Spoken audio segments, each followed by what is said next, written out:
Hello, everybody, and good afternoon. Thank you for joining us today on this lovely afternoon. And I'm in Southern California. I know the some of the Northeast are supposed to expect a polar vortex, I believe. I think so, yeah. It's going to go down maybe only to the high 40s tomorrow after the storm blows through tonight. So, unfortunately, yeah, it's kind of a Right, for bummer. those of you that have joined us for the past few weeks, again, I'm Janet. I'm one of the Tamron Tech reps. And here today we have Tamron Tech and Field Service Manager Ken Hubbard, AKA my boss. Well, yeah, So, somebody's got to wrangle you in, Janet. So, so I'm here. I've been doing these because of him, but I've been thoroughly enjoying them. yes, it's all my fault, all my fault. So. But you're very good at it, so that's why I've, you know, asked you to do these. So. You're a Thank natural, you. you're a natural MC. Oh, I see Jim has joined us again. Hi, Jim. Thank you for Hey joining Jim, us how you again. doing? So Yeah, as we're waiting for more people, attendees to arrive, some quick housekeeping notes. Please mute your mics if they are not automatically already muted for you, just to prevent any audio feedback. And if you have any questions, they are very much welcome in the chat box. I'll be monitoring them, and we'll get to as many as we can, either during the webinar or at the end. So feel free, we might just make this more interactive where I'll see some questions and we'll just pop in and we'll answer them along the way. good. And Good. if you're not hearing any audio, let me check the questions real quick. If anybody has any audio issues. So far, I've been kind of monitoring. It seems pretty good. Seems pretty Okay. good. Hello, Mary. How you doing, Mary? How you back, Mary? Let's see. And James says, what else does he have to do? Well, hopefully after this presentation, it'll inspire you so much that you're just going to run out and start taking pictures right away, no matter what it's like out outside. Right? Because we're what? It's May. Can you believe that, Ken? It's May Oh, already. oh, it's going extremely, extremely fast. I mean, Yes. it's unbelievable. It's with all the traveling that we do, Janet and I do as technical representatives for Tamron. It's constant. You know, it seems like every time we're home, it's only for a day or two, and then we go running out again. But it actually seems more busy staying at home and doing all these webinars and creating more content. So, you know, in a way, I really do look forward to getting back out there again. You know, I thought I was busy before, but yeah.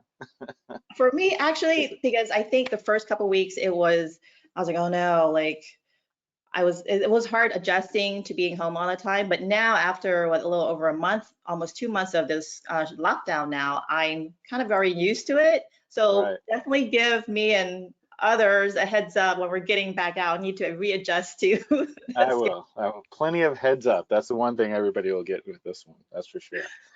Oh, okay. All right. So, and then also, if anyone, does anyone have any audio issues? If you are, there should be a little control panel here in the GoToWebinar, and click on the audio drop-down box and make sure computer audio is selected.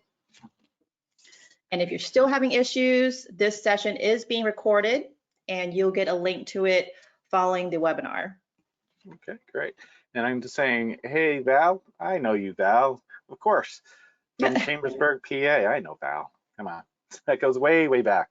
Long, Look at many you, years ago. you have your own fan club. So I think we got a good crowd going on. So I guess we should get started yeah, it looks like a good number of people are here. So we'll get started. And obviously, there is the questions box or the chat box. You can type stuff into both. And we're going to make this a little bit more interactive today. So there might be points and times where Janet will chime in and ask a question, because when I start rolling and talking, I get really wrapped up in that, and I'm not always able to concentrate on the chat box and the question. So feel free to ask any questions during the presentation. Janet will ask them appropriately. If we don't get them to them during the presentation, we'll see how many, and as many as possible at the end of the presentation. Today's topic is my 5 favorite images. And I'll be honest, this first one, I do love this image, but it's not one of my favorite 5. I didn't want to be a spoiler right off the bat and show you one of my favorites. So I showed you one of my favorite places, and it truly is. The America Southwest is one of my favorite places to go, between the dynamics in weather and colors and landscape. It just truly is a place to get away and find some really nice secluded spots as well. So this is Sedona, Arizona. That's Cathedral Rock at Red Rock Crossing, not at the stream area. If you veer off to the left on the trail, there's this little open field area as well that you can go and take some nice sunset pictures of. So let's get into this presentation. As Janet said, my name is Ken Hubbard. I'm the Field Service Manager of Tamarron. What does that mean? Basically, it was a made-up title when I first got it because we didn't know what else to call it. So we called it Field Service Manager. That means I have a team of 7 tech reps and myself and a half tech rep, which is a part-time independent contractor that we crisscross America teaching classes, seminars, workshops, demo days, trade shows throughout the year when things are more normal. And we interact with all of you out there face to face. And to be honest with you, I can believe that pretty much every single one of us can't wait to get to do that again and see you guys. So before I go any further, I hope everybody's staying safe and healthy out there and doing the right thing when you do venture out, and to stay safe. So I'm gonna get to the presentation now. So basically the way I set this up, I have 5 favorite photos from 2019 that I picked. I went back and looked back at that year and said, you know what, there's some good images that I really like. I'm gonna pick 5 just from that year. But instead of just talking about 5 images, I'm gonna go through some runner-ups first. So for the first favorite image, let's start with the runner-ups. And they're the wild horses of California. This band of horses was just north of the town of Bishop, California, a really cool little funky town on the east side of the Sierra. Sorry about that. And we were out there, Andre Costantini and I were actually out there producing a video of a LA photographer that has been shooting these or taking photographs of these wild horses for many years. Shane Russick, out of LA, really great photographer. Check him out. He has a gallery where he shows off all his wild horse images, which are amazing.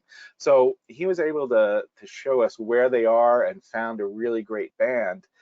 And one of the first things, whenever you're shooting in a location like this or experiencing something like this, my recommendation is to take a few minutes and leave all your camera gear in your bag or on your, shoulder strap or something like that. Do not put the camera up to your eye right away. Experience it. Enjoy the moment, but also look at what the horses are doing. Try to understand, which ones are the more dominant ones, which ones are the more active ones, and kind of look at what they're doing to help you create the images that you're looking for. If you're looking for more of just a portrait of the horses standing there, right, those guys, they tend to just stand there a little bit. Or those off to the right, maybe they're a little bit more active. So when you want a little bit of action, you go to them. Also, do your research before going there. Fortunately, we were there with Shane, who has been shooting them for a number of years. So we were able to sit down with them and really understand what are the do's and don'ts of capturing images of these guys. And one of them is you can get relatively close, but the horses will let you know, and you just have to watch out for the signs of what they do. They will let you know when you're getting too close, because a set of males will come out and kind of stare there in front of the band of them or the herd of them and just kind of stare you down. When that happens, it's time to back away a little bit. Do not test them, because they are much bigger than you and they will take you down for sure. So you definitely want to pay attention to that. Now, some of the shooting modes with this. When they do start getting feisty with themselves, and these two guys were going at it in the afternoon a bunch of times. They were just, trying to say who is going to be in charge at this point. This is a numbers game. Like I say in my birds and flight seminars and my wildlife seminars, this is a time where it's a numbers game. You want to shoot as much as possible, capture as many images as possible. So set your camera accordingly. Have your camera set to continuous shooting. So if your camera has continuous low or continuous high, meaning that you press that shutter once and it continues to fire the shutter, use continuous high. This way you're getting as many frames per second, and you're getting every little movement as the horses go up. You also want the camera on continuous focus, and in this case, this way I had it on AFC in Nikon, autofocus continuous, AI servo with Canon. Why? Because as they might move further away or closer to you or left or right. As they move, the camera and lens will continue to focus along with them. So also, you want to pay attention to your shutter speed as they're running and as they're moving about. It's all about shutter speed. Either shoot in shutter priority, so you're having a consistent shutter speed that you need to freeze the action, or shoot in manual, but make sure, do a couple of test shots first. Keep your shutter speed up to, I believe I was shooting about 1/2000th of a second, making sure all the hair was frozen, their legs were frozen, even the dirt that gets kicked up as they're running about gets frozen. It just makes for a more dynamic image. So I was shooting at about 1/2000th of a second. So if you're a manual shooter, set your camera to 1/2000th of a second, take some meter readings, take some couple of test shots, and once you have it, just stick with it. So when it comes down, yes. A question from Jim. Okay. Did you use a monopod? That's a great question. Monopod, tripod, hand holding. I was mainly hand holding at this point. I move a little bit quicker to the action minus the monopod. Some people work very quickly with the monopod. So if you're good with a monopod, I highly just suggest bringing one. It'll save your arm. It'll keep, because these cameras and a 150 to 600 that I used here, the combination gets a little weighty. So a monopod will really help you with the weight and moving around. Do not bring a tripod. Absolutely not a tripod, because you won't be able to move around quick enough to capture the action with a tripod. It'll just get in your way. So the monopod, definitely, if you want to hand hold, it'll work as well. And the reason why hand holding works here is because of your shutter speed so fast. It's 1/2000th of a second. Anybody, even the worst hand holder, should still be able to get a pretty darn sharp image at that kind of a shutter speed. So. And what about ISO? ISO, basically, the combination was, first thing is shutter speed. That's what I'm thinking about here, because I want to freeze action. Next, what I thought about was, okay, what kind of depth of field do I want? Do I want a shallow depth of field, or do I want a very deep depth of field? I felt, let me go back to a couple of the images here. I just felt having a shallower depth of field in the images gave a lot more dimension to them. So I opened up my aperture to 6.3. At 600 millimeters, that's the widest it can go. That's the most open your aperture can go. The last thing I worried about was the ISO. So I set my shutter speed, I set my aperture, and then I set my ISO accordingly to get the proper exposure, because I was shooting in manual here. I'm gonna say, because it was a pretty bright day, I was probably at about 400 ISO with the combination, maybe 200. Jim, if you want to email me afterwards, I can go back to the EXIF data and actually give you the number, but it was probably 400 or 200 at this point, because it was a pretty bright day and I can get those shutter speeds up, and I had a pretty open aperture. So. And then from John, you shot at 2000 a second so fast, so would you turn off the stabilization? You can, you can. I haven't seen ill effects keeping it on. I probably left it on just because the action was so quickly that I didn't turn it off. You can if you want, but like I said, if you're shooting at 2,000ths of a second, it negates itself at that point. Image stabilization, vibration compensation doesn't do anything for you because that shutter speed's so fast. But it doesn't do any harm to the image as well. It's not like it's going to cause a negative blur or something like that because your shutter speeds are so fast. Are we any others? Just for reference, all these photos are mainly which camera are you using? I'm using a Nikon D850 and the Tamron 150 to 600 lens. Sorry about that. Many webinars this week. Yeah. Yes, it's So, Friday. yeah, and it's Friday. Yeah. So Nikon D850 and the Tamron 150 to 600. The reason why I stuck with the full frame with this is because we were able to get close enough to the horses. If this was birds in flight or something where I knew the animal was going to be a little further, then I would take out my crop sensor camera, my D500, and shoot with that. Just because it gives you that crop factor. It doesn't give you any more zoom like a teleconverter. It'll just give you that crop, so it gives that perception of you're getting closer to the animal without cropping it later on in Photoshop. So the other thing is working the image not to capture just the action and the scene, but it's also what works better, color or black and white. And in this case, I feel the black and white works a little bit better for this type of an image. It gets more of that Western feel, but it also shows more of the detail, or you concentrate more on the details of it. Color, you know, in some shots like this maybe is nice, and I would probably turn this one back to black and white. Color kind of distracts you from the details a little bit, where color just draws you in and you really see the manes, the contrast in the mane, and you know, the little speckles in the fur of the horse.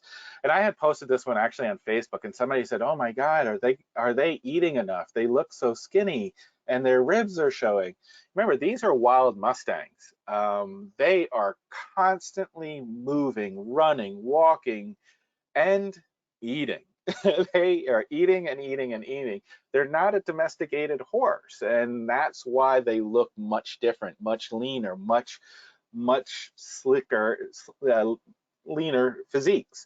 It's just like an athlete. You know, you look at them, and they are not malnutritious, whatever the word may be.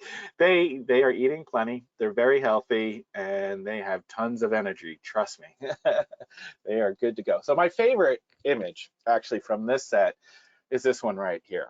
And I went back, it's from this sequence of this one, but as they went up, and I'm firing away. I mean, the camera, believe it or not, was actually a couple of points having an issue buffering. I told myself I learned quickly I need a faster card in these situations. So they reared up, and then the dark one came down on the lighter one, and they looked like they're about to bite each other. They never did. They never ever made contact with each other. It's just, this is what they're doing.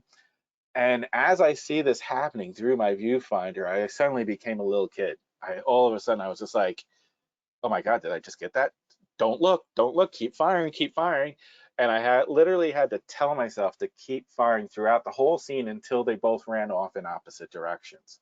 And it may seem like a simple thing and an obvious thing to you, but trust me, when you're in a situation like this, when something suddenly happens, the first thing you want to do is look to see if you got it, if you captured it with your camera. Don't do that. You trust yourself that you got it, and wait till the action stops, because you never know, this might happen again, and you may have missed it on the first try, and then if you're starting to look at it, you're going to definitely miss it on the second one. But this really brought me back to being a very new photographer and creating those first few images that you really liked that you created. It was a great moment, and I hope everybody gets that with photography, because photography is meant to be fun. It's meant to be enjoyed and rewarding to people. You know, if it's not, if you're getting frustrated, that's a moment to take a step back away from the camera and enjoy what's in front of you for a minute. Take a couple of deep breaths, think about the pictures you're taking, and then go back to shooting. So that is image number one. So the number two runner-ups. Hey, Ken. Yes. Yes. Before we move on from Okay. that set, somebody wanted to know, what did you use to convert to black and white? I use a Nik Silver Effects Pro. The Nik software, I was friends with the people over at Nik since they first started, before the Google days, before now, I believe it's DxO owns them now. And I always loved their processing software for whatever it is. They do a really excellent job. And in this case, everything was done in Nik Silver Effects Pro. So. And then for the autofocus continuous, you focus priority or release priority and back button? I use back button. I'm gonna have to actually go back to my camera and double check the status of that. That's another one. Give me after the class, and you can email me separately. I give my email address to everybody at the end of it. Yeah, I have to see what my camera is set to the other one, but I do back button focus for it. This way, I literally use my thumb to lock on focus and just my forefinger to fire the camera. So it just allows for a little quicker focusing and reaction time for me. The other one, I just got to double check what the setting is inside my camera for the other one. It was done so long ago that I forgot. And with all the brightness and with the sunlight, did you use any kind of type of polarizer? No polarizing filter in this case. It does look very bright out there, but there was actually a slight haze, so it wasn't too bad. You look at the images, there are some deep shadows and stuff like that, but not too bad. There was no circular polarizer or anything like that in this case. The circular polarizer here mainly wouldn't have really done anything for that contrast with them. It would have reduced the amount of light going through my camera.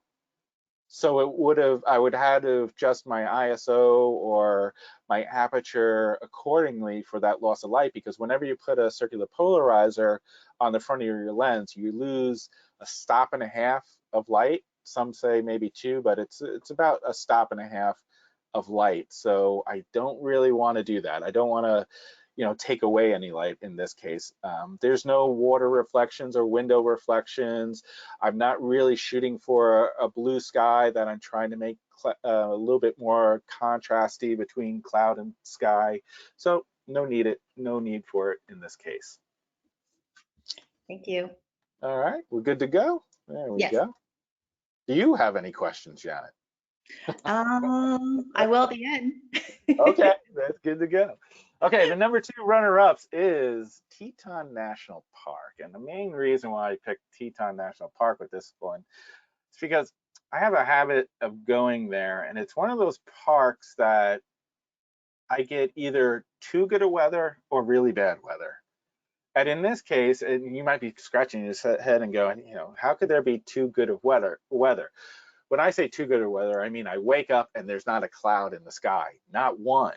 So that makes things a little bit difficult, a little less interesting when you don't have dimension in the sky.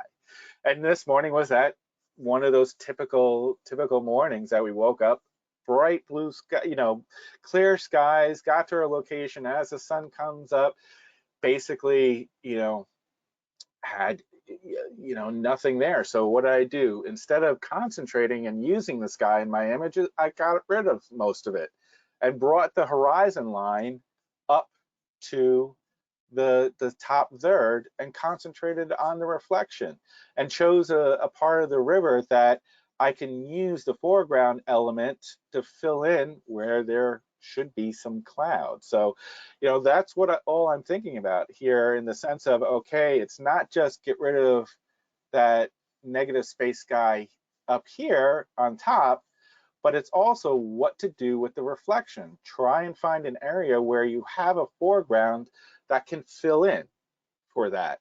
it helps create some dimension. So you got a little something to concentrate on here, then a middle section, and then the Tetons in the background. It's a great park. I love going there. I look forward to going there every year, but I also know that it's one of those that it's going to be like, okay, what kind of weather is it going to throw at me this time? But it does offer a really, really great dark sky, the Tetons. When you do go there, though, realize the Teton National Park is one of the parks that you are not allowed to do any sort of light painting in anymore. So don't go to Mormon Row and start light painting. You might have a ranger come up and, you know, maybe ticket you or fine you. I'm not sure if they're that serious about it, or they'll just reprimand you and tell you don't do that again. But I know you're not allowed to light paint there. But it does allow, like I said, for really dark skies. You know, all you get is a little bit of glow from Jackson, Wyoming down here. But to me, that goes with the territory doing night skies and doesn't bother me all that much. This is pretty far north. I want to say this is Jenny Lake that we're at here. More towards the summer, and in the summer you get this sort of the Milky Way, July, August time, you start getting a little bit more of that vertical effect to the Milky Way. This time of year, April, May into early June, you get more of that horizontal, nice horizontal movement in the Milky Way. And as far as shooting this, I'm going to give you just a starting point. I'm not going to go into all the details of how to calculate all this. What I do in a case like this, normally I'll go out, find my location during the day. I'll use my apps like Sky Guide or PhotoPills to find out where the Milky Way is going to be and when. And then I'll go back an hour or two before that and start taking pictures. And in a situation like this, my settings right off the bat are going to be the widest angle lens I have at the widest millimeter. In this case, I used the Tamron 15-30 at 15 millimeters. I'm going to open up the aperture of my lens as wide as it can possibly go. And in this case, this is an f2.8 lens throughout the range. So 15-30, you can open up that aperture to 2.8. So 15 millimeters, f2.8. Then it comes down to shutter speed. Knowing that I want to pinpoint my stars and I want to get the Milky Way sharp, I know I can go somewhere approximately 25 seconds. So it's going to be between 20 and 25 seconds. So now I'm at 2.8, 25-second exposure at 15 millimeters. Last but not least is the ISO. My ISO was 3200. Just from experience, I've known that is kind of a starting point for me. Every single time I go out there, I don't do calculations anymore. I just know if I'm using my 15-30, ISO 3200, 15 millimeters, 20 to 25 seconds, ISO 3200. So, and there you go with the night skies. Also, it's also nice discovering places where you go. Near Teton National Park is a place called the Teton Raptor Center. It's just outside of Jackson, Wyoming, up the road just a little bit, about 5-10 minutes. And this is a great location to go to. If you find yourself in Jackson and you like to shoot birds of prey, as in capture images of them, this is a wonderful place. It's a rehab center, but it also keeps some of the birds that they can't let go anymore. And unfortunately, this guy is deaf, and he'll never be allowed to go back into the wild. So he'll have a safe home with plenty of food for the rest of his life. And he's also a bit of a ham. He loves to bob and weave his head for sure. I shot this with the 70-210 at 210 millimeters purposely. What I shot at that millimeter, I could have got closer and used a wider angle. But what happens, the wider angle that you use, the larger depth of field you get. The more telephoto, closer to 210, the shallower the depth of field. And when you combine an open aperture, say of f4, with a 210 focal range, you have very, very shallow depth of field. And that's why I'm getting really nice, beautiful, soft backgrounds that you can't even make out anything that's back there. It's just tones at this point.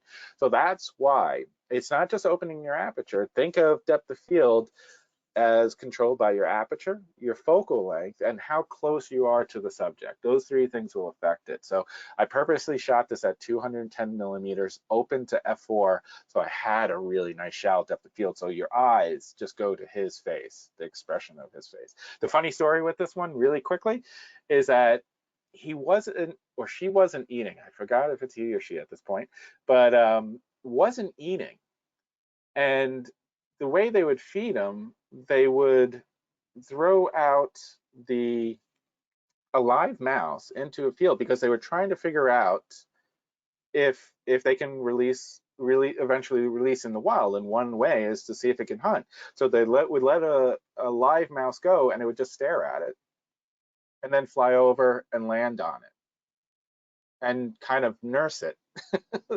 And I guess there's something with the hearing that allows them to focus and know its prey. I don't know the whole story, but it wouldn't. It would just land and kind of want to nurse it. And they realize, I think it's deaf and doesn't know how to live in the wild. So they'll keep it forever. So my number 2 favorite, and my favorites are not in any order of, oh, this is my number 1 favorite of 2019, or this is my number 2. It's just the order I'm presenting in. It's this one here. It's the Mormon Roe. And the main reason why is because of what I explained in the beginning, is because of weather. This particular morning, I was fortunate enough to have that weather, a rarity for me in the Tetons.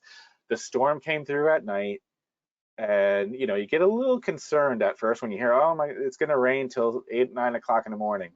Try not to get discouraged, because if it clears at the right time, you're going to get dramatic light like this. So we got there about an hour and a half before sunrise. Still a little bit of cloudy, but as it was getting closer and closer to sunrise, the weather got better and better and better, and the light just started to pop soon as it crested over the mountains behind us. So get your weather apps as well to help you calculate when the weather is going to be. Don't get discouraged if you see some stormy weather. Get out there anyway, see if it's going to break, and if it's going to break anywhere near sunrise or sunset, you're bound for some really dramatic weather. So we'll catch up on some questions if we have any. Yes, we do. Just a couple quick ones. I know you touched base a little bit on ISO already, but do you ever use auto ISO? I use auto ISO sometimes when I'm shooting birds in flight. And the main reason I'll use it there is because if I know a bird is going to be flying from a very bright area into a shaded area and then back out, you're going to have different exposures there. So I'll set my shutter speed, I'll set my aperture, and I'll let the ISO fluctuate, but I will put a limit on it, say from 100 to 1600. I don't want it going way, way high. So I will use it for birds in flight, but only in limited situations. If we have birds in flight, that's going to be in constantly the same density of light, the amount of light, then I'll just keep it on regular ISO. It's only when I know it's going to be fluctuating between the shadowy areas and the highlighted areas. Thank you. And then back to your astrophotography, do you use PhotoPills app? I do use PhotoPills app for sure. I use SkyGuide a little bit more for the night sky, but I use PhotoPills to dictate hours of sunset, sunrise, moonset, moonrise, where it is, to know exactly where on the horizon it is, because it could be a half a moon, but if, say, the moon is just underneath the horizon, it's still going to be giving awesome reflected light, and the same with the sun. So I use PhotoPills to dictate where the sun is and where the moon is. For the Milky Way itself, as in where is it going to be and what time of night is it going to be there, I use it is oh, I got it right here. I just had it and I said it earlier. There's so many apps and so many things. Just give me 1 second, and I know I had it under. I got to reorganize this for sure. I got it under weather. I know. I remember you mentioned it before. I forgot the name of it too.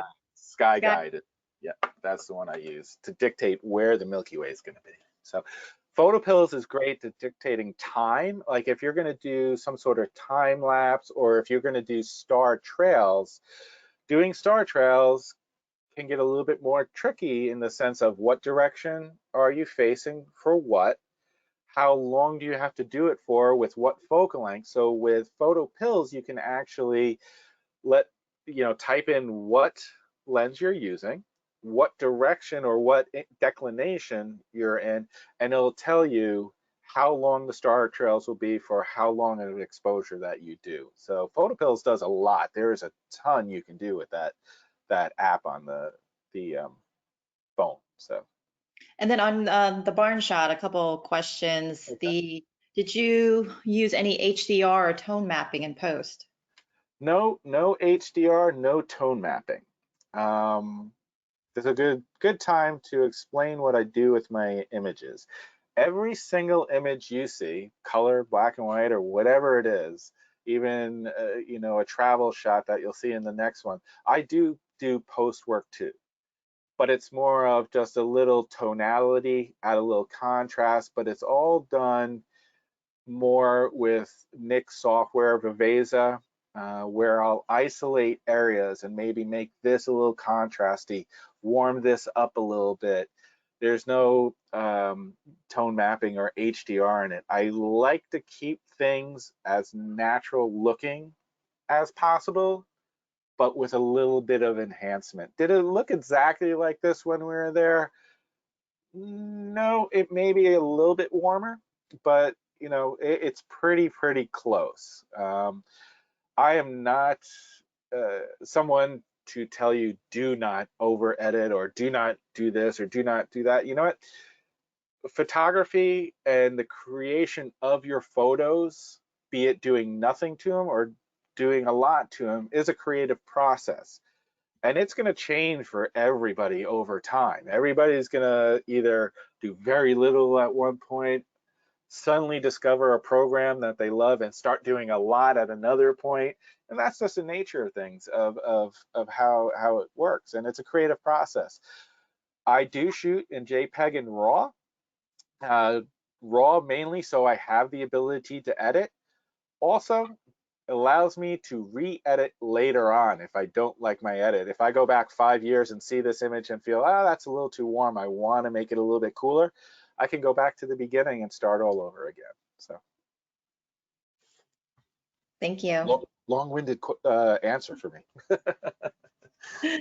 All right, so photo number 3 is an amazing place that if people can go one place, maybe this would be it. Maybe this or Ireland. I'm not sure what's at the top of my list of, if you can go to one place, where would it be? And this is Iceland. Iceland is an incredible place, basically because of how diverse it is, from when you drive from a city to the landscape to the water. You can go from a cityscape to an Irish landscape, hillside, to a moonscape, to black sand beaches within hours of each other. And it's incredible. It can be visually overwhelming at times what happens there. So the key when going to a place like this is always having a camera and lens ready, something that you're comfortable shooting with, that you don't have to think about. Even if it's a point and shoot, I don't care. I prefer you having a DSLR with a Tamron lens in it, but have something ready to take a photograph, just not an iPhone. That's all, or your cell phone. Take better pictures. And in this case, driving around Iceland, I was shooting mostly with the 24-70. That focal length became a very popular focal length for me, and in normal with landscapes, I use it a lot. So next to me in the driver's seat, in the middle between the two front seats, I had my camera with the 24-70 on it. So whenever there was something that I could just jump out and photograph quickly, that was it. And this, we only had a couple of minutes because we were trying to get to the black sand beach and photograph there for a specific time. And we came across this church with beautiful sky with clouds in it. Not really the perfect time of day, but not bad. There was just enough clouds to diffuse the sunlight a little bit, so it's not overly harsh.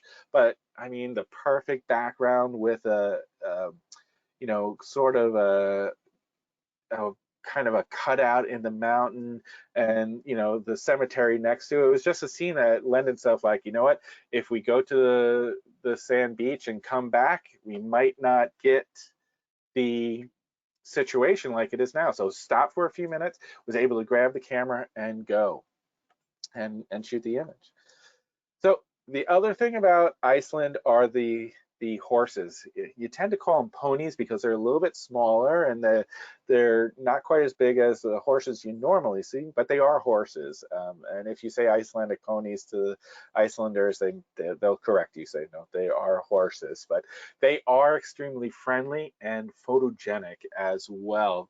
Every time we stopped for one, they would come over to the fence and greet you and want to be petted by them. They're wonderful horses with great demeanor and beautiful, beautiful long manes in there. And here I'm using the 70 to 210 again, and pretty much for the same reason, where here I was using 24 to 70 and my aperture was f16 to get that large depth of field, because I wanted the foreground, the midground, and the background all in focus. So my aperture was stopped down. That's where you know, in the landscape, or usually for most things I'm thinking about, except for birds in flight and some other things, I think about aperture first. Here, because the horse wasn't moving, I was thinking about aperture first as well. I didn't want that large depth of field. I didn't want this background in focus because it would have been a little bit more distracting. I wanted to create some depth in the image by having just the Icelandic horse in focus and the background soft.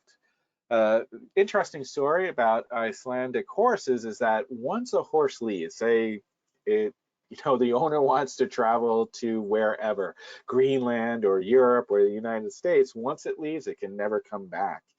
It's the same reason for no other horses can come into Iceland. They're very protective of them.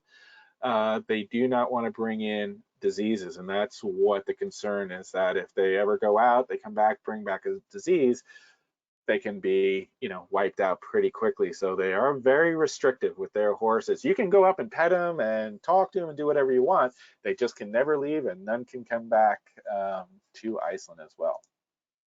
When you do travel photography and you're traveling with family or friends, as photographers, sometimes we forget to take the fun images, or the images of family, or just the, you know, images that help tell the story where you went and who you went with. And in this case, this trip was with George Mraz on the left, David Akubian in the middle, and Cecil Holmes on the right. Two very good friends and fellow photographers that are really great jokesters and people to be around. And we were driving around. This is well into our trip, and we came across this lava field that had all this moss all over. And, you know, it was time to do the group fun shot of there. So don't hesitate to take these pictures, because it reminds you again, photography is meant to be fun, and you're supposed to have a good time doing it. So my next favorite, and let's see time-wise, we're cruising along here. My favorite is Diamond Beach, and this is one of the most dramatic places in Iceland, one of about 50 dramatic places in Iceland. What happens is, from the lagoon, there is a gigantic glacier that calves off and comes through the lagoon, out a quick river, out into the ocean, and then breaks apart, and the tide brings in the pieces again on this black beach. And it's called Diamond Beach for a reason, because they look like gigantic blocks of diamonds on this black beach. Very, very dynamic. And to me, the key is going at sunrise or sunset, if possible, depending on where you want the sun to be. This was sunset. Yes, this one was sunset. And the sun is dropping down behind us, so I knew I wasn't going to have a sun in the foreground. So what I'm concentrating on here is very slow shutter speeds. And this was about a 3-second shutter speed, mainly because I wanted to create some separation of the rigidness of the ice blocks to the softness of the water. I didn't want the water frozen, because then these would have gotten lost in this. 3-second exposure also because the receding water was creating these beautiful leading white lines of foam, like little soft foam lines leading to the icebergs. So the shot was taken is the wave would come up, crash into the ice pieces, come up, cover my feet, and then recede. And I wouldn't shoot right away. As soon as it started receding, I would let it recede most of the way, because if I shot too soon, this area, the foreground area, would look like this white midground area, and you wouldn't see any of the black or not much of it. So I would let most of it recede, so you would just get these white lines on the black sand. And it's an incredible place. Just be careful if you go there that you pay attention to the waves. The current there is pretty strong, and I don't want anybody getting washed out into this ocean because it's very cold. So I will let any questions. Yes, real quick on this shot, did you use a tripod? Yes, this was a tripod, and the funny thing is, some of the waves were pretty big, and I knew I was gonna get pretty soaking wet. So I would have to actually retreat with my tripod, place the camera down quickly, and then fire it and hope everything is lined up correctly. So I would say I did this for this particular shot about 15 times. I got about 3 or 4 that the horizon line was nice and straight. Everything was perfectly in focus, because what I would do is I'll pre-focus everything, do my exposure, manual focus, and leave it there, and hopefully place everything down in the same spot. Fortunately, when you're shooting with a 15 to 30, a wide angle, you have a very large depth of field. So if I missed my placement by a couple of inches, chances are everything was going to be in focus anyway. But yes, I used a tripod for this one, and it was pretty much an adventure. Thank you. All right, so onward and upward. So number 4, all right, Apalachicola. This one took me out of my element because I went on a trip with David Akubian on one of his workshops, and I stayed an extra day and came across a place called the Bowery Station. It's a beer and blues place, basically, that has a bunch of performers every day of the week. And on Sundays, the first Sunday of every month, there's somebody called Slim Fats. He's about 5'1", maybe, and maybe about 100 pounds, but he has the voice that actually may be deeper than Tom Waits, if you know who that is. I mean, he is an incredible, as in Slim Flats, is an incredible Delta blues singer. He'll sing a rendition of Somewhere Over the Rainbow that, if it doesn't bring a tear to your eye, I would get my heart checked for sure. He's that incredible. So I heard this guy, went into this Bowery Station and listen to him. I didn't bring my camera. I don't know why I didn't bring my camera, because I got pretty angry at myself, because the first thing I thought was, I gotta take pictures of this guy. He's amazing. So I sat through his set, but somewhere during the set, I turned to the bartender and asked, I'm like, would Slim be open to getting his images taken sometime, and is it okay to take pictures in here? And she's like, well, let me go get the owner. And he came, right at the other side of the bar, came over, and super friendly guy. The couple are amazing themselves, and he said, absolutely, Slim would be all over it. So we actually set up a date a couple of months later that I came out to Apalachicola and did 2 sessions with him. One session during a live performance, and a second session the next day of just back at the Bowery Station, but a more formal portrait. And that's where this one was taken. The light used here is very, very simple. The venue we have has barn doors that open up, just sliding doors that open to the side, let in this beautiful light from the side.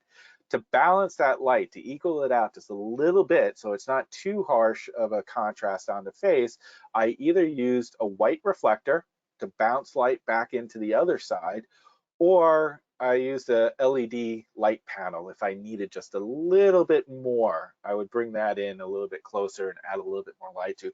Very, very simple setup. And with a face like his is demanded black and white.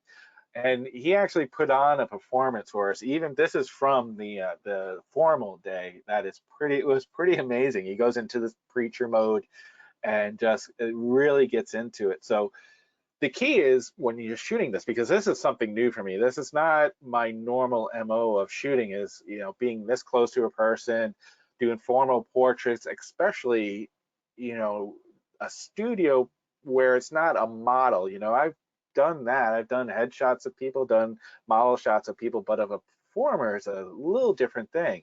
So it's all about the interaction and that's where the 70 to 200 came in as well. The interaction with them, the talking to them, the comfort zone with them. You know, I learned very quickly to let him tell his stories and then ask a quick question about it. And then next thing you know, we're going back and forth a little bit. And then he goes into this preacher mode. And that's when I knew to stop talking and just start firing again. And the 7200 allowed me to get in close with him and be personal, or step away and get a little further back and kind of let him in his moment and him not get distracted by me. So that was a great experience with him. But also remember, it's the fine details as well. So going a little bit more telephoto, opening up that aperture to f2.8, having a really, really shallow depth of field so you just get the fret and his fingers working that top of the fret here. But concentrate on certain little things like make sure you keep certain elements in. Don't try not to crop the tip on the right side, you know, the head of the guitar, or even back. Even though his hand is out of focus, you can recognize his hand. Try not to cut all that out. Last but not least, the fourth favorite here is this one. He at one point just kind of stopped talking for a second and just stared at me.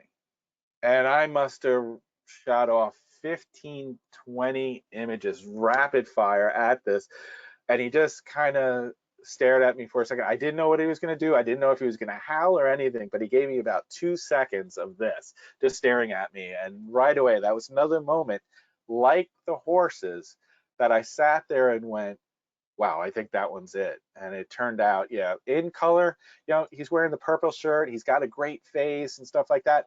But in black and white, much, much better. I mean, you see the details of his face, you know, the contrast in the eyes, the wrinkles, the contrast of the peppered goatee and all that. So, you know, it's about capturing the image and recognizing when you captured the image, but also what do you do with it as well to make it that much more impactful. And I think black and white in this case is definitely the way to go with it. All right. So any questions on that series? Did I lose Janet? Maybe I lost Janet. None of that, just some Okay. previous questions, but we'll get to it during the Q&A. Okay. We'll let you get to your final. There we go. Yep, my final series. My final series is the last, or one of the last trips I took last December, and that was to Norway. This was an adventure, I gotta tell you. When you get bad weather, yeah, you get bad weather sometimes, but you go to Norway inside the Arctic Circle, weather becomes bad. You think it's going to be uber cold and, you know, super cold up there, but in December they actually get a current, the southern current that comes off of the Florida and the Gulf of Mexico, comes up and actually curves in and goes towards Norway. So when storms come in, sometimes they actually bring in a little warmer weather, but they're very, very hardy storms. So we got stuck actually 2 days before we could even get over to the Lofoten Islands. And when we got over there, the weather was not much better. So combined with being December, you know, weather being kind of iffy and really just not cooperating, we also had to contend with the amount of light that we had during the day. Because it's December, the most actual light we got from the sun being above the horizon, I think, was about a half hour. You got light for about 3 or 4 hours every day, but the sun would only rise for about a half hour or 45 minutes one day. By the last day we were there, the sun never broke the horizon and wouldn't break the horizon again for I think another month. So between weather and lack of light, it was a very, very challenging shoot. We did find this one restaurant that was open throughout the whole time, and they served an incredible fish soup. So incredible that I needed to take a photograph of it. It was really, really wonderful fish soup, but it's also about the lighting. I guess once you're a photographer, you're always a photographer, and you look at things. And the presentation of the soup itself and the light within this restaurant, which was incredibly perfect, just really soft. You see a little highlight in the top left, a little bit of shadow to create dimension in the bottom right, was just wonderful. I didn't have to do anything. I didn't have to add in reflectors, didn't have to add in any other light. I felt the urge. I had to take pictures. So I must have sat there for about 10 minutes, taking different angles, different shots. The wood table it was on actually was a perfect background. Oh, don't hesitate. We're photographers. We have a license to look silly. And I know when we do stuff like this, people sit there and they go, what is he doing? Why is he taking so many pictures of his food? Turn to him and say, you don't know who I am? I'm this famous food critic from New York, and this is what I do. No, we have a license to look silly when we're taking pictures, but don't hesitate. This goes along with the group shot of George and Cecil and David. It's one of those that adds to the story of where you are. And it allows me to tell the story why we were at this restaurant so many times is because great seafood soup, but also, it was the one thing open when we were there. But when the weather did break, it is another incredible place to go. It is definitely on my top 5 of places of wanting to return to. The Lofoten Islands, the dramatic scenery, just a simple scene of this fishing town that is hidden within the mountains in this little gulf-like inlet area. It had just snowed a little bit the night before, and these red buildings, huts that are now basically little apartments and little hotel rooms in this fishing village just pop out because of that fresh snow. And I used a 24 millimeter, a little bit more wide, but not too wide, because I didn't want to stretch out the scene too much. And that's where wide angle comes in. The wider you go, the more it'll stretch out a scene. The foreground will look bigger, the background will look more stretched out. If I used a 15 to 30, this might have got a little too small and it might have been stretched out a little bit too much. That's where the 24 millimeter prime for the Sony came in really well. It was wide enough that it gave some depth to it, but just wide enough that it didn't kind of overwhelm the scene. Here, the 20 millimeter worked out great. This is one of the beaches that we were going to shoot the stars as well as the northern lights. The main reason why we went is for northern lights. And I told you about the weather, so that was an issue. And it was so much of an issue that unfortunately my favorite photo from this scene will not be of northern lights. I've tried 5 times now in 5 different locations to see northern lights and have been skunked every single time. So it's getting a little frustrating for me, but I know my day is due soon.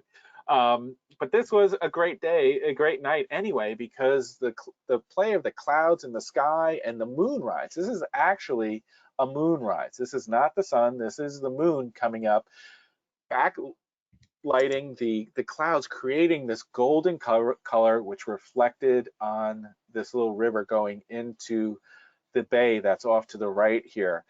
Another thing about this is S-curves. S-curves in images are fantastic. The viewer loves to follow S-curves. So where you find an S-curve in a river, in a road, whatever it might be, is really, really good in an image. So my favorite from this, and oops, sorry, didn't click it, is this one.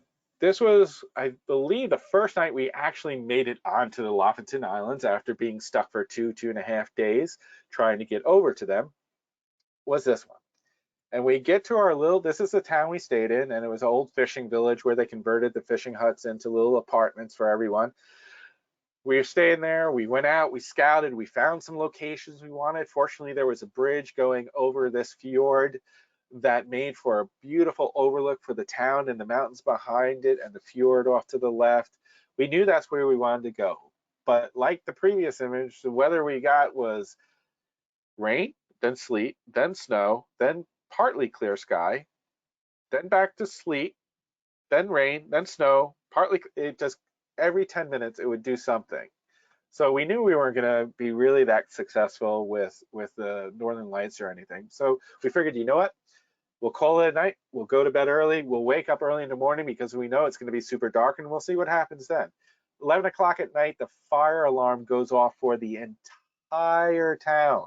They're all hooked up to a central fire alarm because they're all wood buildings. So we walk out and we're like, oh my goodness, wow, okay, a fire alarm everywhere, but we don't see smoke, we don't smell smoke. And we look up and we see stars. We go, you know what? This is a calling. There's a reason why this happened. We put on, our coats, our snow gear, everything, went up to the bridge and started capturing images. And for about 10 minutes, we got some partially clear skies to get some stars in there. And then it started snowing, sleeting, hailing. I think all three at one time started happening, and we knew our time was done. So again, I'm not sure how much I believe in fate, but that might have played a part in this one. So if something wakes you up in the middle of the night, there's probably a reason why. Go out and shoot. There might be something there. Any questions on those? Oh, Hi, Ken. hi. Did I Yes. just finish? Oh, okay. So sorry. Go ahead. Oh, did you have more or? I just have one quick last one, so that's Oh, it. okay. Sorry. Okay, I'll finish it up then. So, okay, just one more favorite, number 6, solely because of the location.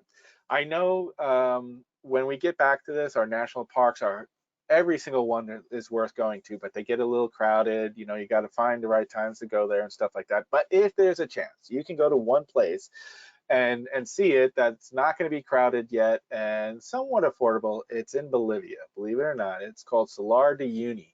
It's an amazing place. If it's not the largest salt flat in the world, it's one of the largest. It also sits at 12,500 feet above sea level, so it's incredibly high. And from what I understand, it has a very minimal elevation gain. So that means it's so flat. It's something like 1 foot elevation gain throughout the whole salt flats. That's why you get these incredible flexions when it floods between February and April, I believe. They get their rainy season, and it floods with about a foot or a foot and a half of water, manageable, that you can drive on it and actually stand on it. And it's unworldly. And if you get a chance to go there, you have to go to the Salar de Uyuni and take one of the tours, because it'll take you here for a couple of days, and then it'll take you into the volcanic area, which is even, just as unworldly as well. But go there. When you do go there, take your time and just soak it in, because it is incredible. It is crazy. Take 15-20 minutes before even taking a picture. What I love about this, though, is color, to me, is a little distracting because it's just so much going on in it that, again, going back to black and white. And I just want to mention one more place and solely give people an idea, when all this is done, where to go to.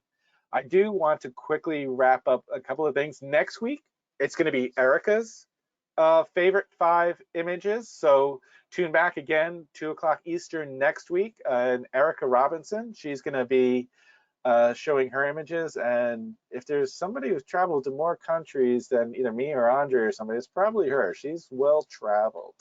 So I'm going to let you guys ask some questions. And I'm just going to put up my social information here as you answer some questions. So. Yes, so right off, just a quick little compliment from William. He says, Ken, the combination of the photos and narrative is always interesting and informative. Thank you for sharing. You got it, anytime. Glad to do it. And then let's see, back to the horses, what was the focal length? The focal length for the horse was, it was a 70-210 at 210 millimeters. At 210. Yep. And then let's see, for I'm not sure which images was from Richard. Was an ND filter used? I'm trying to think which image that was from. Is there a question before or after that? Might give a time zone in there. Oh, I Well, think it might have been I could, the Diamond Beach. yes, okay. Well, I could answer that one anyway because looking back at all my images and what I talked about, there was no ND filters used on any of these. If the sun was up, I'm going to go back to Diamond Beach. If the sun was still up for this one, the sun's already set, I probably would have needed a ND filter to get a slow enough shutter speed. And an ND filter, for those of you that are not familiar with it, an ND filter is a neutral density filter. And basically it comes in different densities of shades of gray. And depending on how dense the filter is, it lets in less and less and less light. So if the sun was up here, I could put a ND filter that say does 4 stops or 8 stops or even 10 stops of light. It will reduce it that much that midday I still can go to Diamond Beach and still get that soft water and get a multi-second exposure. I've shot Pfeiffer Beach, Julia Pfeiffer Beach, I believe it is, in California at 11 o'clock in the morning, super bright day, a 20-second exposure with a 10-stop neutral density filter. So, but none needed at this point because the sun had already set and I was able to get slow enough shutter speeds. And then on the Singer of the Blue Singer on the last image shown, why did you have so much black negative space on the right side? On the right side, it's a matter of sort of a rule of thirds. And again, it's not as extreme as what you see here. Basically, my presentation, the background to my presentation is black, as well as, let's see, I could do this quickly, maybe. Let's do this.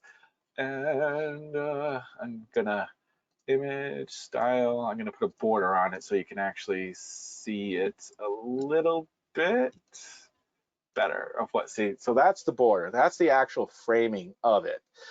And it's sort of the rule of thirds here. I moved him to the left so he just wasn't dead center. Dead center throws things off just a little bit. I just felt it was a little stronger moving him slightly to the left, using that rule of thirds as a reference. So if I was using it strictly, he would be his nose would probably be somewhere here. I just used it a little bit, just so he wasn't dead center. And then on the village shot, how at the late night one? This one? Yeah. Yes. How long was the shot? This was a 20-second exposure. 20-second exposure, f2.8 with the 20 millimeter. ISO 1600, I believe. And I didn't need that 3200 so much because we were getting some light from down here. So and reflecting, and it also, this light, knowing that this light is going to give off some light that will bounce off of the mountain back there. And the f-stop for the Iceland horse? The aperture for the Icelandic horse was f4 on that one. And you can see how shallow it is because just right behind him, it goes way out of focus. And even here, you see that, which is right in front of him, is out of focus. So f4. Let's see. Oh, hi, James Lamont. He was asking about the focal length for the wild horses, which I believe you answered was the 7210, right? 70. Oh, the wild horses, the Mustangs of California, was the 150 to 600, Okay. and all of these are pretty much 600 millimeters. Yeah. So. Let's see, and then I think I got most of it.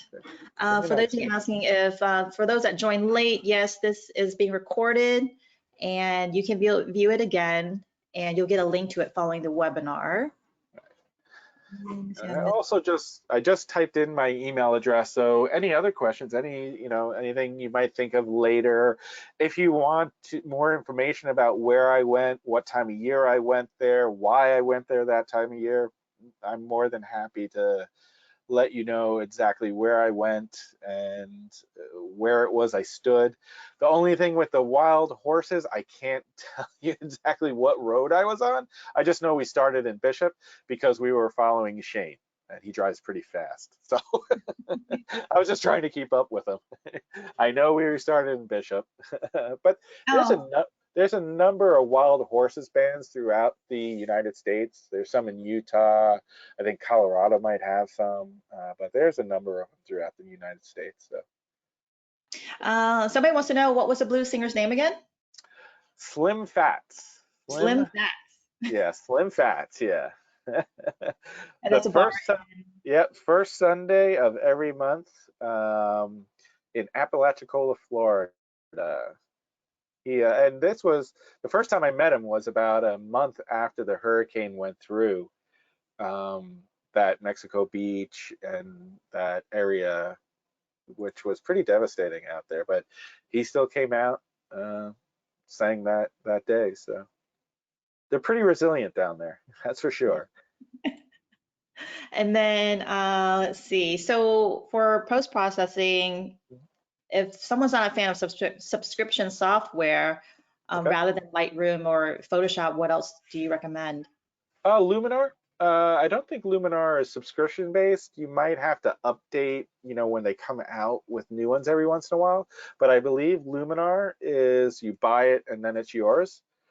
Nick, is it standalone? I forgot if Nick is standalone or not. It might not be. It might just be a plugin. But I know Luminar has a standalone that you can just put it on your computer, then it's yours. And it's a pretty powerful program because a number of people that were with Nick went over to Luminar, so they are a pretty good set of software over there as well. And it'll allow you to do tonal changes, color changes, contrast, all that stuff. It'll allow you to isolate certain areas and just work on that, which is a key. That's why I like Nick so much. It has U-point technology, where if I just want to brighten this part of his face, I can take a point and lock it in there, and it creates the circle that you can expand and contract to make it either say I want to cover this area or I just want to cover that area. So it allows you almost like masking it and working on a particular area. So it's pretty cool, and I know Luminar can do that as well. Jim says that they're not subscription based, so Right, okay, good. Yep. yeah. Yeah. Let's see. Other than that, just a lot of thank yous for your Excellent. presentation, and a lot of them found the photos and the stories very interesting. Great. Good. And let's see. Other than that, I think we covered most of the Good. question. If we Someone did did, oh, mention what. sorry. Someone No. did mention probably if you could get one of us, make us to do a video on a tap-in console. What? I'll use one of them. To do a video on how to use the tap-in console. Oh, I think, don't we have one on the Tamron website? I thought we had one. I think there's something similar, but I don't know if it's like a detailed one though. Yeah, that's a good idea. Maybe we'll work on that. Yeah, we'll see what we can do with that. I think we can come up with that. I'm not exactly sure when we'll have it done by because we have a couple of things in the works right now over the next couple of weeks, but I will take that in mind, and I think that's probably a good idea. Someone asked if they can carry a camera on your next trip. Oh, okay. Absolutely. Remember, my camera bag is 35 pounds though. So. So my question to you, Yes. have you joined in on this quarantine trend of baking bread? No, actually, I haven't. And to be honest with you, I just actually noticed this over the past couple of days. Like, why is everybody baking Yeah, bread it's all of all a sudden? yeah. And I think it was Sarah's. Like, even Sarah's baking bread Yeah, from our rep from Texas. I was just yeah. like, no, I have not. I've been busy cooking other stuff and enjoying the food for sure, but maybe I'll have to try that. I've never baked bread. I've cooked a lot, but never baked bread. Have you? No, I'm starting to cave. I'm like seeing everybody in the industry, like even in industry, they're baking bread. I'm just like, oh my goodness. I guess we're gonna have to do. But the problem is, though, is my supermarket that I go to, the market that I go to, has been really good with keeping stuff pretty much stocked, except for the toilet paper and paper towels. That's a given. But everything else is pretty good except for flour. except for flour. I needed something that needed flour because I was making something to thicken a sauce, and it asked for a little bit of flour. Didn't find any, so I had to buy tapioca flour, which actually works way. For any of you that want to thicken a gravy, tapioca flour works way better. It's great, and you don't get that pasty taste from it. Yeah, I was forced into buying it, and guess what? It worked out better. Well, this was great looking at your photos Yeah, always. yeah. Definitely my favorite was the owl. Yes. As you know, I'm slowly becoming a birder. Oh yeah. Janet is A sort of budding the birder. but a hummingbird whisperer. So hand feeding hummingbirds. Yes, and I love our image master David Akubian. His bird photos are just he Yes. keeps posting them on Facebook every day, and I just like, oh my God. Well, maybe we'll get you to do a webinar on your birding photography in your. Uh, Everybody write in if you want Janet to do it on her hummingbirds. oh my goodness.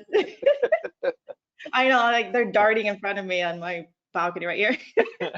They're waiting for you to feed them. She literally hand feeds them. So pretty great. I think we covered all the questions. We got through most of them. I think so. I think so. So, like I said, if we didn't get to somebody's that we accidentally missed or something like that, please email me. You have all my information. That's great. So we can, I'll be more than happy to help out. Yes, and don't forget, join us next week. We have Erica Robinson sharing her favorite Oh photos, yeah. and she's There you definitely got some great ones. So we'll see you then. Thank go. you. All Stay right. safe and healthy. Bye bye.